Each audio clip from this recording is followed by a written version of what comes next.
ঐ শিৱম, এইটোতে আকৌ ভিক্ষাৰীটোলে পইচা চা নাথাকে, অকল আমাৰ ওপৰতে নিৰ্ভৰ কৰি থাকে। বে তই সঁচা কথাই কৈছ। কি হ'ল অংকুৰ, মনটো মাৰি আছ যে? আৰে চা না ভিক্ষাৰীটোলে পইচা চইচাটো নাথাকে, এনি টাইম অকল আমাৰ লগত ঘূৰি থাকিব।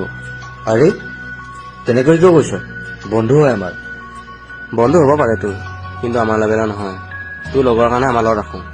ঠিক আছে, তেনেহ'লে আজিৰ পৰা তহঁতৰ লগত মোৰ বন্ধুত্ব খতম। অংকুৰ ব'ল। ঐ, এই ভিক্ষাৰীটোৰ কাৰণে আমাৰ লগত বন্ধুত্ব খতম কৰিছ। নেক্সট টাইম আৰু ইয়াক ভিক্ষাৰী বুলি নকবি। চাবি, এদিন তোৰো মোক প্ৰয়োজন হ'ব। তোৰ নিচিনা বন্ধু মোক প্ৰয়োজন নাই, যিয়ে নেকি নিজৰ বন্ধুক বেলেগৰ আগত সন্মান কৰিব নাজানে। সঁচা বন্ধুটো সেইজন হয় যিজনে বেলেগৰ আগত নিজৰ বন্ধুক অপমান নহয়, সন্মান কৰিব জানে।